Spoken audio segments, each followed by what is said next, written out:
बिस्मिल्लाहिर्रहमानिर्रहीम, अस्सलाम वालेकुम। आप देख रहे हैं प्रोग्राम सरेआम और मैं हूं इकरारुल हसन। हम इस वक्त मौजूद हैं कराची की सेंट्रल जेल में और कराची की सेंट्रल जेल के उस हिस्से में जहां ख़वातीन कैदियों को रखा जाता है। यहाँ आने के दो मकासद हैं। एक मकसद तो ये कि हालिया जेल इंतज़ामिया की जानिब से, जेल अफसरान की जानिब से जो इस्लाहात की जा रही हैं वो आप तक पहुँचाई जाए, उनको सराहा जाए, और साथ ही साथ यहाँ कैद ख़वातीन से बात करके ये जाना जाए कि ज़िंदगी किस दहाने पर ले आती है जहां आप किसी जुर्म का इर्तिकाब करते हैं और फिर उस जुर्म के बाद ज़िंदगी आपको किस तरह से ट्रीट करती है। वो क्या लम्हे होते हैं जिनसे गुरेज करके आप इस हालत तक पहुंचने से इज्तनाब कर सकते हैं। आइए कुछ कहानियाँ, कुछ दास्तानें आप तक पहुंचाते हैं। शायद किसी को इबरत मिल जाए, शायद किसी के लिए कुछ सीखने का सामान पैदा हो सके।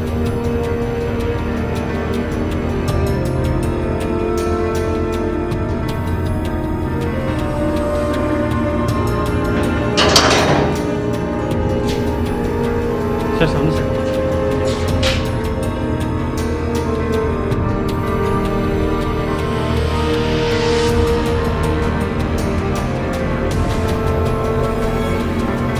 अस्सलाम वालेकुम।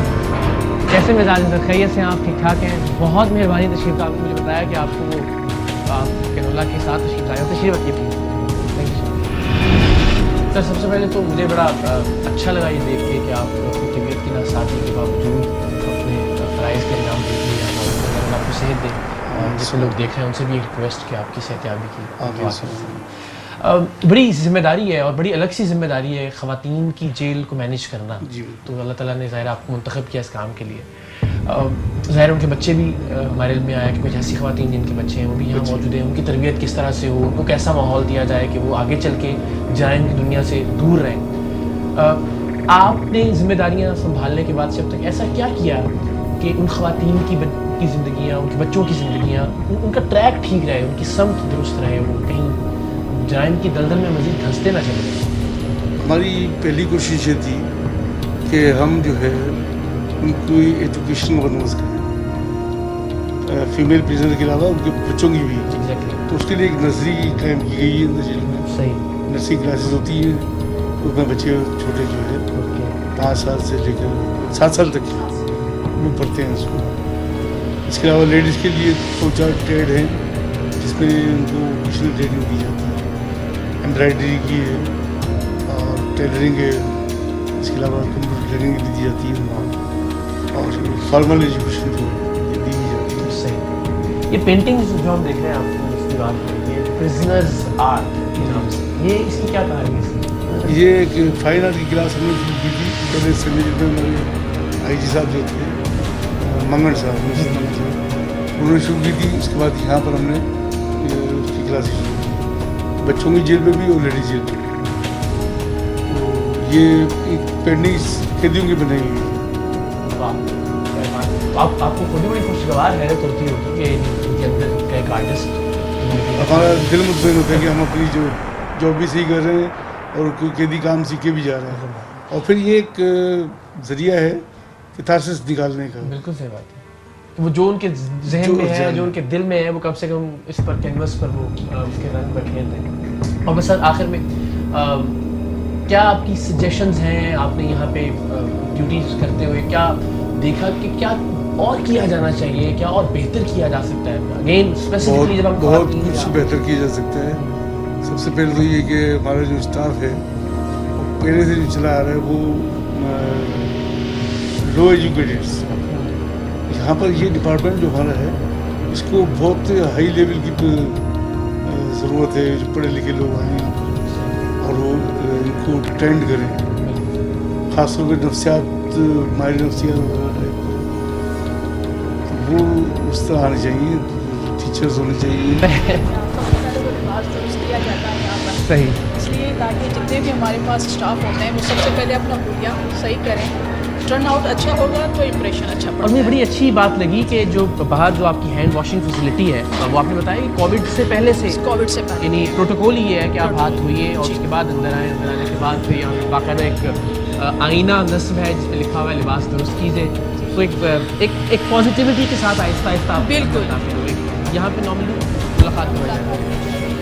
सुबह 10 बजे से 2 बजे तक मीटिंग होता है, उसके बाद जिमनाइल का होता है हमारे पास, जो होते हैं वो 1:30 बजे से 5 बजे तक की होता है। तो यहाँ पे कैसे मनाजिर देखने को मिलते हैं आमतौर पर? बड़े बहुत ही जो है गंभीर मनाजिर भी हम देखते हैं। कोई माँ ऐसी होती है जो अपने बच्चों को बाहर से देख के रो रही होती हैं, और कुछ ऐसे होते हैं मसले जो हम भी रो रहे होते हैं, कभी कभार ऐसा इमोशनल हो जाते हैं। इंसानियत एक अजीब नहज में हमें नज़र आती है यहाँ जेल में। तो अभी हम देख सकते हैं कि क्या है यहाँ पर सिलसिला। आई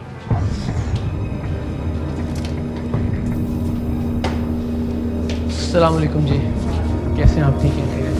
अच्छा, तो ये मेरा ये ख्याल था कि मुलाकात ये आमने सामने होती है, लेकिन ऐसा नहीं है। ये एक बाकायदा आप देखिए ज़रा, ज़िंदगी एक ऐसे मोड़ पे ले आती है जहाँ अपने प्यारों से जो बहुत ही करीब हैं आपके, उनसे भी मिलने के लिए आपको ये सलाखें, और फिर दूसरी जानिब एक और तय है लोहे की सलाखें, वहाँ से मुलाकात से बात ही कर सकते हैं। नहीं आप इस तरह ना महसूस कर सकते हैं बिल्कुल, ये एक दूसरे से बात कर सकती हैं, देख सकती हैं। और अभी ये हमारा सिस्टम जो है वो चेंज होने वाला है। अभी ये टेलीफोन सिस्टम यहाँ से हो जाएगा और शीशा लगेगा, ताकि ये जो है ना बिल्कुल आसानी से ये जो है मुलाकात और अच्छा हो जाएगा। कम से कम आप आमने सामने देख ज़रूर सकेंगे। मगर अगेन यही बात जो हम बार बार अपने देखने वालों से कह रहे हैं, यहाँ आने का और प्रोग्राम करने का मकसद ये है कि हम थोड़ा धीरज रखें ज़िंदगी में, थोड़ा तहम्मुल, थोड़ा बर्दाश्त। कोई भी काम करने से पहले, किसी भी अमल से पहले सोच ज़रूर लें कि उसका अंजाम क्या हो सकता है, आपको कहाँ लेकर आ सकता है वो, और फिर खुदा न खास्ता किस तरह की सूरत हाल पैदा हो सकती है। आप अपने प्यारों से मिलने को भी इस तरह से बैठें कि यहाँ दो आहनी दीवारें हायल हो जाए आपके अपने प्यारों के बीच, आपके अपने बच्चों के बीच, उन लोगों के बीच जिनके साथ आप ज़िंदगी नॉर्मल गुजार रहे हैं।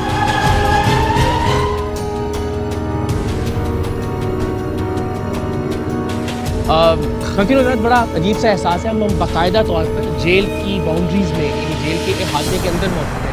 हमारा क़ुयूम साहिबा जो कि डिप्टी सुपरिटेंडेंट हमारे साथ हैं, हमें ब्रीफ भी कर रही हैं, बता भी रही हैं। लेकिन जो पहला एहसास है वो थोड़ा खुशगवार हुआ, और वो ये देख कर के यहाँ पे एक बाकायदा प्ले ग्राउंड है, उसमें बतखें मौजूद हैं, कुछ छोटा सा तालाब है। तो ये पहला इमेज कंपैरेटिवली जो जेल का एक खौफनाक और उससे थोड़ा मुख्तलिफ है। ये जेल का इसलिए यहाँ रखा गया है कि जो भी हमारे पास प्रिजनर आती हैं वो ये देखकर ना महसूस करें कि ये जेल है, वो ये महसूस करें कि वो किसी जगह पे आई हैं, कोई चीज़ सीखने के लिए आई हैं, अपनी सज़ा के तौर पे नहीं। जो उन्होंने किया है वो तो उनका अपना अमल है, लेकिन हमारा जेल अथॉरिटी का और ये है कि इनको अच्छी इन्वायरमेंट दी जाए। और दारुल इस्लाह लिखा हुआ है सामने, बड़ी खुशी की बात है। अभी मैं आपसे ऑफ कैमरा भी पूछ रहा था कि वो किस नौइयत के जराइम होते हैं जिनमें ख़वातीन, बिकॉज हम नॉर्मली ये कंसिडर करते हैं कि ख़वातीन को बहुत ज़्यादा हीनियस क्राइम नहीं करती होंगी यहाँ पे पाकिस्तान के, लेकिन यहाँ पे जो ख़वातीन लाई जाती हैं नौइयत क्या होती है उनके जराइम के? सबसे ज़्यादा तो हमारे पास मर्डर का जो है हीनियस क्राइम है, मर्डर भी है।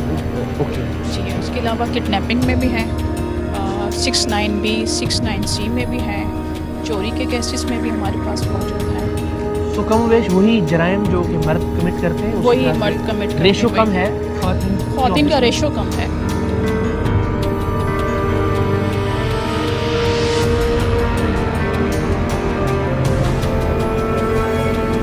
जेल के अंदर बड़े कदम कदम पे आपको मुख्तलिफ चीज़ें जो दिलचस्पी की भी लगती हैं, आपको हैरान भी करती हैं, कहीं कहीं खुशगवार हैरत भी होती है। और वो ये देख के हुई कि वीकली डाइट मेन्यू बाकायदा लगाया गया है, जो यहाँ पे ख़वातीन को खुराक दी जाती है। ब्रेकफास्ट में आलू की भुजिया, तेल वाली रोटी चाय के साथ उनको दी जाती है, अंडा घोटाला जिसे खाबीना भी कहते हैं हम।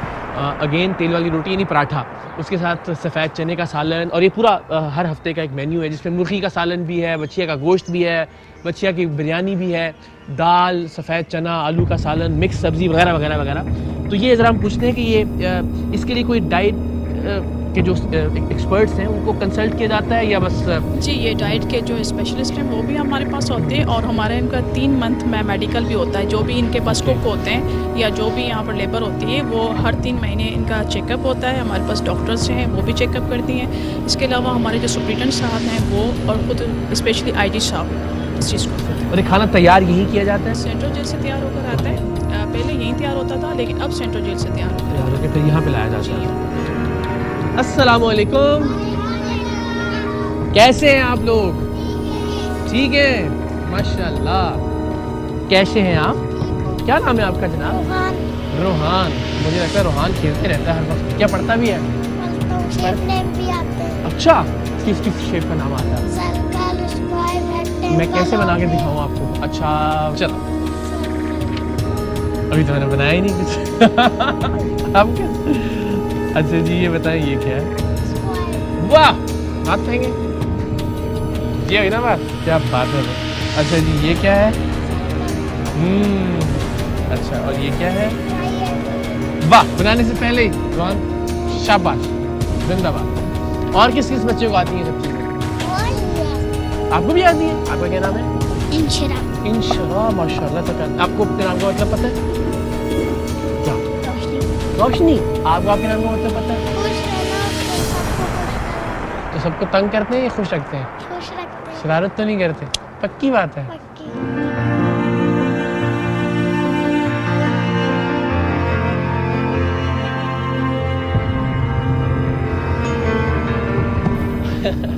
ये तो बड़े बहुत अरसे बाद देखा, यानी हमारे बचपन की यादें पीसीओ है।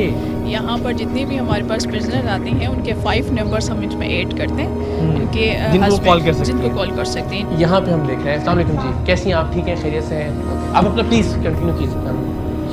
ओके, ये डिफरेंट टेलीफोन लाइंस लगी हुई हैं और यहाँ ख़वातीन अपने प्यारों से बात कर रही हैं, सो प्राइवेसी देते हैं उनको, बात करने दें। आइए जी, बड़ी खूबसूरत आयत मुबारका। रब्बना ज़ुलमना अनफुसना व इल्लम तग़फ़िर लना व तरहमना लनकुनन्ना मिनल ख़ासिरीन। ऐ हमारे रब, हमने अपने ऊपर जुल्म किया, अब अगर तूने हमें दरगुजर न किया और रहम न फरमाया तो हम यकीनन तबाह हो जाएंगे। ज़ाहिर जेल के माहौल में जुर्म के बैकग्राउंड के हवाले से बड़ी उम्दा आयत मुबारका यहाँ तहरीर है। अब हम उस हिस्से में पहुंच चुके हैं जहां ख़वातीन कैदियों को रखा जाता है। कंप्यूटर रूम हमें सामने नज़र आ रहा है, वोकेशनल ट्रेनिंग सेंटर नज़र आ रहा है। और जैसे जैसे हम आगे बढ़ते हैं आपसे ज़रा कुछ ख़वातीन की बात भी करवाते हैं, कुछ जानते भी हैं। क्या हाल है आपका? ठीक है, अल्लाह आपको ठीक रखे हमेशा। आप एप्लीकेशन लिखना सीख रही हैं इस पर? जी। जुर्म क्या था जिसकी वजह से आप यहाँ आई? मेरा 693। और ये क्या होता है देखने वाला?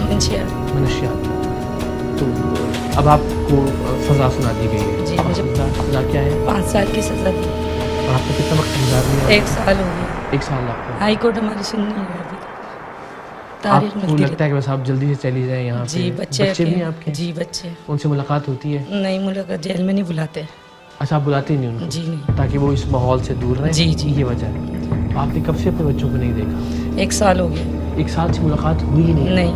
आपके अपने आपके प्यारे जो आपके फैमिली मेम्बर्स हैं वो आपको सपोर्ट कर रहे हैं, वो हैं आपके साथ अभी? नहीं, मतलब इस पोजीशन में नहीं है कि कोई मेरी सपोर्ट करे। बहुत गरीब है हम लोग और मुझ पे झूठा इल्ज़ाम लगाया गया। और आपका ताल्लुक कहाँ से है? नॉर्थ कराची। नॉर्थ कराची से। शौहर है आपके? जी। वो आते भी नहीं कि आपसे? बच्चे कितने आपके? 2 बेटे हैं। दोनों को देखिए 1 साल? 1 साल। फ़ोन पे बात हुई कभी? फ़ोन पे बात होती है, बस तस्वीरें देख लेती हूँ बच्चों की। तस्वीरें रखी नहीं आपने? जी। चलिए, अल्लाह ताला आपके लिए आसानी का मामला फरमाए और जब आप यहाँ से निकलें तो एक मुख्तलिफ इंसान हो आप इंशाअल्लाह, और आपके बच्चों के लिए। Thank you so much. अस्सलाम वालेकुम, कैसी हैं आप? ठीक है। आप तो बड़ी यंग लग रही हैं, क्या ऐसा हो गया कि आपको यहाँ आना पड़ा? मर्डर केस में। मर्डर केस में?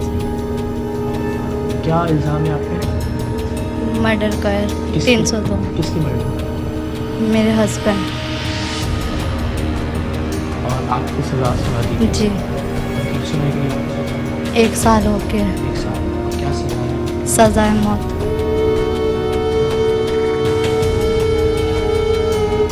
कहते हुए बड़ा मुश्किल लगता है, सुनते हुए बहुत मुश्किल लगता है। आपने बड़ी आसानी से कह दिया क्योंकि आप तो ज़ाहिर 1 साल हो गया। तो कैसे देखती हैं ज़िंदगी को आगे? उम्मीद है, आस है या? बस दुआ करती हूँ कि हाई कोर्ट से ख़त्म हो जाए और बरी हो जाए। नाराज़ थी आप अपने हस्बैंड से? नहीं, उन्होंने सुसाइड किया था। ओके, तो आपको लगता है कि इल्ज़ाम दुरुस्त नहीं? जी। बच्चे कितने आपके? 2 बेटी हैं। 2 बेटी हैं? जी। आपकी मुलाकात होती है उनसे? नहीं, 1.5 साल हो गया मैंने उनको नहीं देखा। तो आपको जब वो जो एक ख़ास फिल्मी सा मंज़र हमारे जहन में आता है कि आप कटहरे में हैं और जज ने कहा कि आपको सज़ाए मौत सुनाई गई और उसके बाद कलम तोड़ दिया। उस वक्त तक पता ही नहीं था कि सज़ाए मौत। नहीं, मुझे नहीं पता था। मैं चैम्बर में बुला के लगाई थी तो मैं खड़ी हुई थी, तो उन्होंने बोला कि मैं आपको सज़ाए मौत लगा रहा हूँ। तो मैंने बोला ठीक है, मुझे पता ही नहीं था। जैसे मैं बाहर निकली तो सब रोने लग गए वहाँ पे जो लोग थे कि 21 साल की एज में आपको सज़ाए मौत हो गई।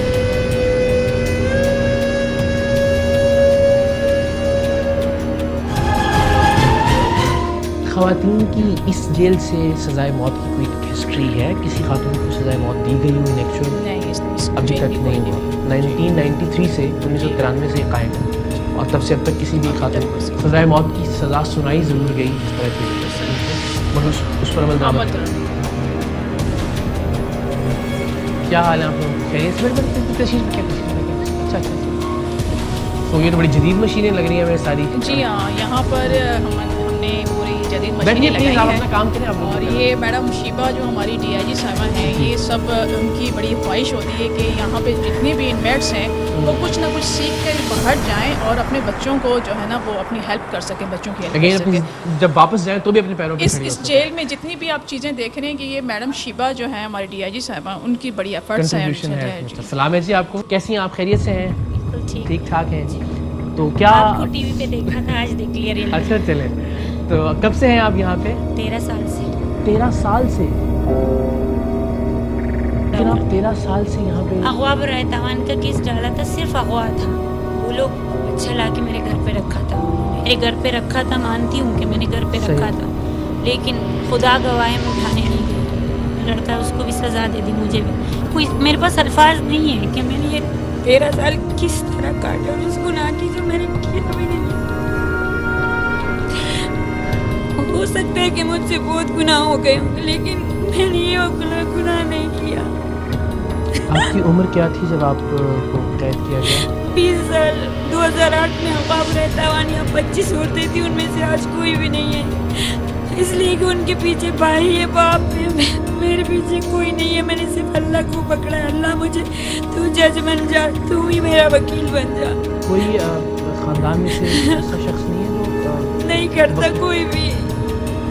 मामू है और चाचू है, वो अपनी बीवी बच्चों में मस्त है। मैंने अपने बेटे को 5 साल एसएस में रखा जो मेरे गोद में था, फिर उसको निकाल के चाचा के हवाले किया, लेकिन वो उनके घर का नौकर बन गया है, बस चीज़ें लाते हैं। और मेरा बेटा क्रिकेट का बड़ा शौकीन है, क्रिकेट खेलता है। फिर उसको अभी स्कूल में डाला है, स्कूल, और हाफिज़ कुरान बन गया। 3 साल का था और अभी वो 16 साल का हो गया, लेकिन मैंने गुनाह नहीं। बस अल्लाह आसानियाँ पैदा करे। अब ऐसे प्रिजनर्स के लिए क्या कोई लीगल एड का इंतज़ाम होता है हमारे जी पास? हाँ, यहाँ लीगल एड का इंतज़ाम है। जस्टिस नासिर नौसम जाहिद साहब हैं और मैडम शिबा शाह जो हैं, इनकी जो है वो सज़ा लग दी। उसके बाद इनके जो केस था वो हाई कोर्ट में पेंडिंग था, अब हाई कोर्ट से सुप्रीम कोर्ट में चला गया इनका केस। हम आपसे वादा करते हैं, रुकें, आप रोएं नहीं, तसल्ली रखें। हम ज़रा मैडम से इजाज़त के साथ डिटेल्स लेते हैं आपके केस की सारी, एंड लेट्स सी कि क्या हो सकता है इंशाल्लाह। मैं सिर्फ वक़ार के लिए परेशान हूँ। उस वो कहाँ पे? अभी चचा के पास है आपने बताया, और वहाँ मुतमिन है आप उसके रहने से? कुछ बोलता नहीं है, जगह पे ज़्यादा बातें नहीं करता, खामोश करता है। हाँ ठीक होगा,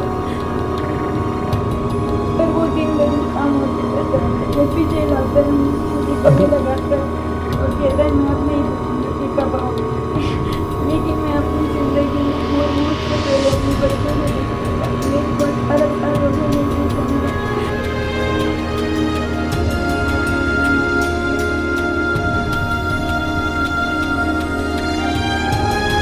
चले आपके चचा से बात कर सकते हैं ना हम आपकी इजाज़त से, ठीक है ना? चले, और आप हौसला रखें उससे। ये एक चीज़ है जो आपने 13 साल गुजार दी, आपको तो और मतलब मजबूत हो जाना चाहिए था। अल्लाह आसानी पैदा करेगा आपको इंशाल्लाह। बस हिम्मत कीजिए। आप बताइए कि आप इस जुर्म में यहाँ लाई हैं, कितना अर्सा हो गया आपको यहाँ पे? आपको भी 10 साल हो गए, और आपका क्या जुर्म? मर्डर। जिस सवाल का जवाब आप ना देना चाहें आपकी मना करें। और मर्डर किसका इल्ज़ाम है? हस्बैंड का। आपके बच्चे हैं? एक बेटी। बेटी है? जी। अब तो बड़ी हो गई होगी माशाल्लाह। हाँ जी। तो अभी पढ़ रही है वो, आपसे राब्ते में है? किसी के बच्चे को कौन पढ़ाता है? सज़ा क्या सुनाई गई आपको? 25 साल। चलिए, बुरा वक्त भी गुजर जाए, अल्लाह करे इंशाल्लाह, सलामत रहे। अच्छा, सबसे ऊपर तो लिखा अल्लाह सबसे बड़ा है, और ये बार बार याद करना पड़ता होगा और करते रहना होगा यहाँ जितने भी लोग मौजूद हैं। और बाकी तकरीबन इनको 20 साल हो गए। 25 साल? 1994 से मैं टीचर हूँ। ये नहीं 93 में जेल एक तरह से कायम हुई, तो उसके 1 साल बाद से आपने जिम्मेदारी? मतलब मैं हूँ 1994 से। तो आपके सामने तो बड़ी ऐसी बहुत सारी कहानियाँ आती जी हैं, बहुत कुछ मुश्किल काम है। सब अल्लाह ताला सुनने की और बर्दाश्त करने की ताकत देंगे। दुख सैलून है ये। अस्सलाम वालेकुम, कैसे हैं आप लोग? ठीक ठाक हैं? प्लीज़ अपना काम करते रहें, आप लोग हमारी वजह से रुकिएगा मत। ठीक है, आप खैरियत से हैं? आप कैसे वक्त गुजारती हैं?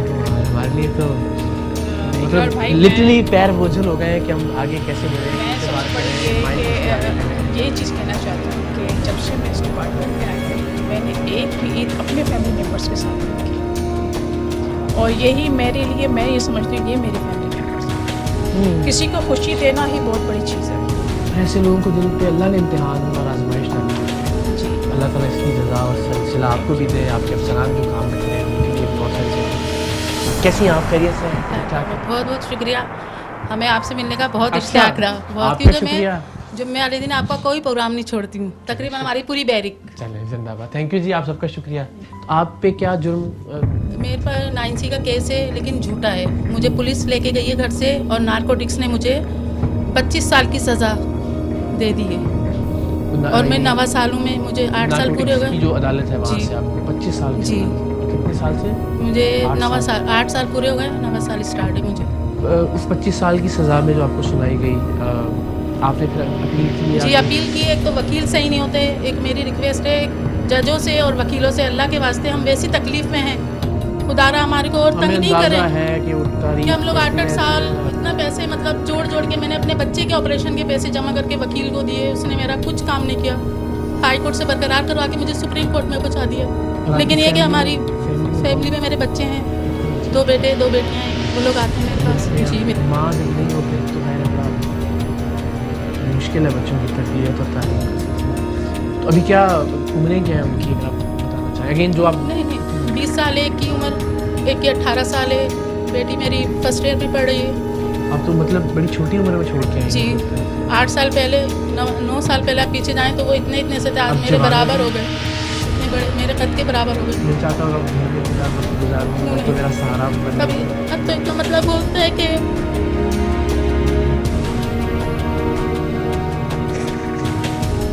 अल्लाह आसानियाँ पैदा करने के लिए। बस आप तो ये सबसे हिम्मत वाली लग रही हैं यहाँ पे, और शुक्रिया आपका। आप सबके लिए बहुत सारी दुआएं, और सॉरी हमने सोचा कर दिया आपको, आप सारे ही रो रहे हैं। मुझे यहाँ पर 10 ईयर हो गए हैं, मैं 2011 से आपकी उम्र नहीं लगती थी कि आप? जी, मैं 23 ईयर्स में आई थी, और 2 साल का बेटा छोड़कर आई थी, और अब उसको कोई भी रखने के लिए नहीं था। तो हमारे सुप्रीडेंट, इनको अल्लाह ज़िंदगी दे, तरक्की दे, उन्होंने मेरे बच्चों को यहाँ रखा हुआ है।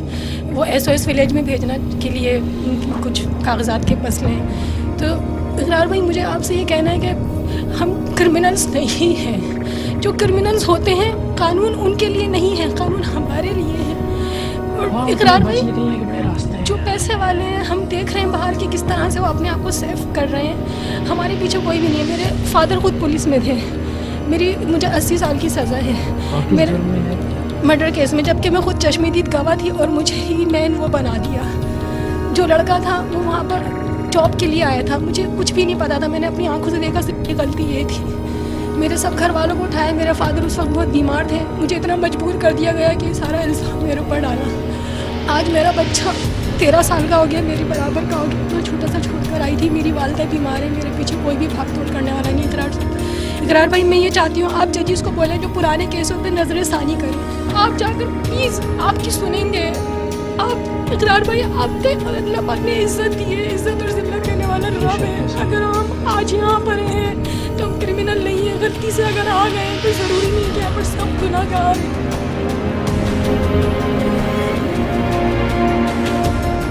मेरे वालिद साहब की यहाँ पर 9 महीने हुए थे मुझे सज़ा को, मेरी डेड बॉडी आई थी, मुझे वहाँ पर आखिरी दीदार करने के लिए मुझे बुलाया। मुझे नहीं पता था, मैडम भी रो रही थी, मुझे समझ नहीं आ रहा था कि मेरे वालिद की बॉडी पड़ी हुई है, कि मेरे वालिद, मुझे यकीन नहीं होता कि मेरे वालिद का इंतकाल हो गया। यानी कि मैंने इतनी तकलीफ़ें देख ली है ना कि मुझे अब तकलीफ़ महसूस नहीं होती, मुझे खुशी महसूस नहीं होती।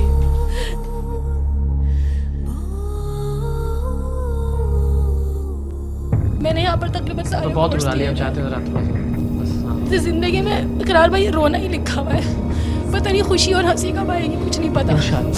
इंशाल्लाह आएगी। और बस वही बात है ना कि आप ही से तो ये सीखने की चीज़ है हम सब के लिए कि उम्मीद और आस नहीं टूटनी चाहिए।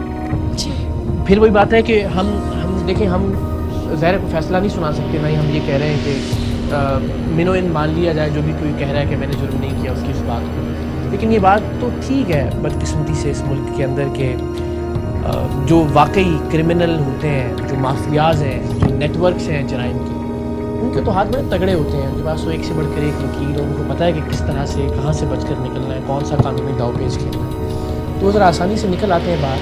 और ये एक बड़ी तल्ख हकीकत है कि आम तौर पर उन्हीं लोगों की शरह ज़्यादा है जो मासूम होते हैं या जिनका कोई बहुत तगड़ा बैकग्राउंड नहीं होता, वो फिर जेलों में सड़ते रहते हैं। सो अल्लाह ताला आसानियाँ पैदा करें तमाम बहनों के लिए, बेटियों के लिए जिनसे हमारी बात हो रही है। कैसी हैं आप? ठीक है, सॉरी मैम, आप भी कनेक्टेड हैं? नहीं, मैं और कितना अर्सा हो गया आपको यहाँ? मुझे 7 साल हो गए।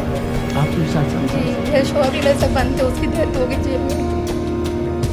और क्या जुर्म था आप लोगों का? मेरा 302 का था। दोनों ही अभी? जी, सिर्फ मेरी एक फ़ोन कॉल्स गई भी तो उस पर 35 साल सज़ा तो नहीं होती।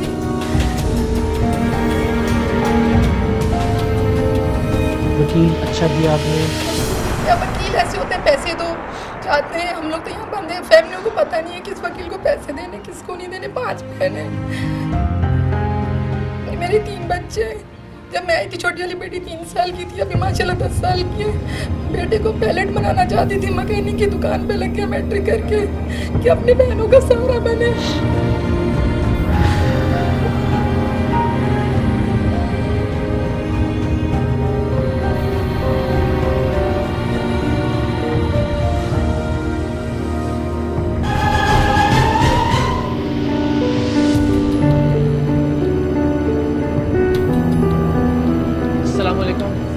कैसे हैं आप लोग? ठीक है, हाँ जी, कैसे हैं आप लोग? अच्छा, ओके, तो इसमें कोई फ़र्क नहीं है, पंखे हर बिस्तर पर मौजूद है, वैसे तो लगे हुए हैं मगर हर बिस्तर के ऊपर भी। तमाम बैरिक्स हमने इक्वल रखी हुई हैं, ऐसा नहीं है कि कॉन्वेंट के लिए अलग है और यूटीपीज़ के लिए अलग है, नहीं, सब बराबर है हमारे लिए। खाना माशाल्लाह। अस्सलाम वालेकुम अगेन, ठीक है आप? अच्छा जी, आज क्या है मेन्यू में? गोश्त आप लोग खाइए प्लीज़ प्लीज़, मैं भी चखूँगा कि कैसा होता है।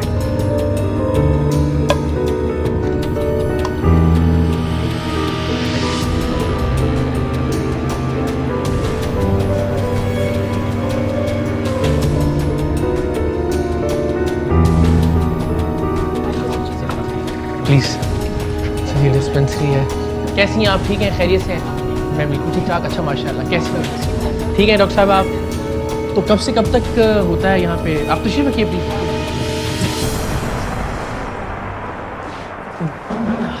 मॉर्निंग शिफ्ट में काम करती हूँ मैं, सुबह को 9 साढ़े 9 बजे से लेके फिर डिपेंड करता है काम ख़त्म हो जाए या कभी राउंड होते हैं तो 2 भी बज जाते हैं, 3 भी, 4 भी, 5 भी। अच्छा, हाँ, डिपेंडिंग के काम पे। हाँ, जब नॉर्मली किस तरह की अमराज ज़्यादा होती हैं?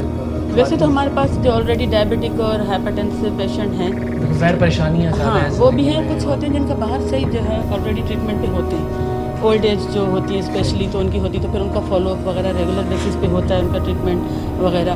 बाकी उसके अलावा सीजनल होता है। अच्छा, ये तो ज़ाहिर है, ये हम जिस्मानी अमराज की बात कर रहे हैं। यहाँ पे मुझे लगता है कि इन अमराज के साथ साथ नफसियाती तौर पे बहुत ज़्यादा डिस्टर्बेंस डेफिनेटली होगी। बच्चों से दूर है, घर फैमिली से दूर है, वकील बात नहीं सुन रहा, अपील नहीं लग रही, बिल्कुल। उस सिलसिले में यहाँ पे कोई सपोर्ट सिस्टम मौजूद है इन ख़वातीन के लिए? हाँ, कुछ एनजीओ वगैरह जो हैं, साइकोलॉजिस्ट जो हैं वो इनके असेसमेंट अपनी करती है, लेकिन हमारे पास जो है सिविल हॉस्पिटल से साइकेट्रिस्ट आते हैं। फिर जब मैं जैसे पेशेंट को एग्जामिन करती हूँ या पेशेंट से बात करती हूँ तो मुझे फील होता है कि कोई एंग्जाइटी का कैंसर है, तो फिर मार्कआउट करके रखते हैं, फिर हम उनसे चेकअप करवाते हैं उनका। फिर मोस्टली उसमें ट्रीटमेंट एंग्जाइटी और डिप्रेशन ये तो बहुत ज़्यादा, जिस तरह मैं अभी एक बच्ची से बात कर रहा था, बच्ची कहूँगा मैं, ज़ाहिर है 23 साल की उम्र में यहाँ बेचारी लाई गई और 8 साल से 9 साल से तो उसने कहा कि मुझे गम महसूस नहीं होता, खुशी महसूस नहीं होती है। नहीं, आप सही कह रहे हैं, बिल्कुल, क्योंकि बहुत टाइम लग जाता है इनके यहाँ पर, मतलब ट्रायल में बहुत टाइम लगता है। उसमें फिर ये है कि वाकई ये लोग बहुत डिप्रेशन, पहले तो थोड़ा सा होती, थोड़ी घबराहट ये वो, फिर वाकई फिर वो थोड़ा मुस्तकिल डिप्रेशन, हाँ, फिर हो जाता है।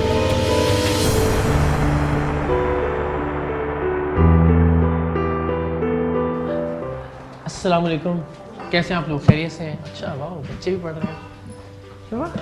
इंशा कहाँ है? इंशरा आप है ना? इंशरा, अच्छा कैसी बहन आप? ठीक है, खैरियत से? माशाल्लाह जी, बड़ी प्यारी बच्ची है। हम तो उससे, मुझे देखे नाम याद हो गया इसका, हम वहाँ स्कूल में मिले थे, जहाँ खेल रहे थे बच्चे। तो आप, ये भी आपकी बेटी हैं और दोनों के साथ यहाँ? और कब से हैं आप यहाँ पे? 1 साल हो गया। और क्या जुर्म?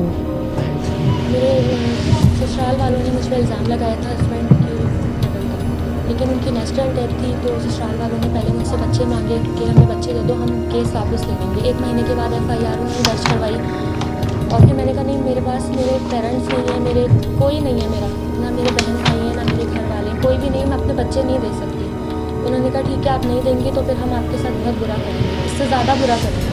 मैंने कहा ठीक है, आप लोग जो कर सकते हैं कर लें। तो उन्होंने FIR दर्ज करवाई थी, तो 4 महीने के बाद अरेस्ट करवाया और फिर मुझसे बच्चे मांगे, शराइत रखी, अपना घर दे दें, बच्चे दे दें, प्रॉपर्टी दे दें, अपना सब कुछ हमें दे दें। मेरे पास तो मेरे बच्चों के सिवा कुछ भी नहीं है, अगर मैं इनको भी दे दूँगी तो मेरे पास क्या बचे? बच्चियाँ कब तक माँ के साथ रह सकती हैं यहाँ पे?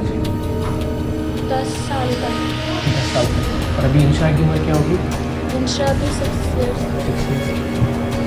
तो आपकी ख्वाहिश होगी कि बस इस एज तक पहुँचने से पहले कि माँ को बच्चों से दूर ना होना पड़े, अल्लाह ना करे, कोई ना कोई अच्छा फैसला हो जाए इंशाअल्लाह। तो यहाँ पे क्या पढ़ रही हैं आप? आप तो पढ़ी नहीं, आप नीचे देख रही थी, मैंने पकड़ लिया। आप क्या नाम है आपका? तो अभी क्या पढ़ रही हैं आप? हादिया? हारिया? हादिया? ये कौन सी बुक पढ़ रही है? दिखाए ना। स्टोरीज की है, माय फेवरेट, ग्रैंडमाज स्टोरीज। ओके, सही। तो आपको पिक्चर्स देखने में ज़्यादा मज़ा आता है ना, है ना? शुक्रिया जी, अल्लाह ताला आपके लिए, और माशाल्लाह बहुत प्यारी बच्ची हैं, आपने हिम्मत नहीं हारनी, अल्लाह ताला कोई ना कोई सिलसिला और वसीला और ज़रिया बनाएगा इंशाल्लाह। अस्सलाम वालेकुम, कैसे हैं आप? ठीक हैं? ओके, तो मैं आपकी पेंटिंग्स खास तौर पे देखने के लिए आया। अच्छा, वो है, और ये सब आपने बनाई है? भाई वाह, क्या बात है, ये बहुत ही शानदार है। आपके दिल के करीब कौन सी पेंटिंग है सबसे ज़्यादा? मेरी? आपको अपनी पेंटिंग कौन सी सबसे ज़्यादा? मुझे वो पसंद है। ये वाली? इसमें आपको क्या कलर अच्छे हैं ज़्यादा? सब्ज़ा है, अच्छा है, खुली फिजा है ना।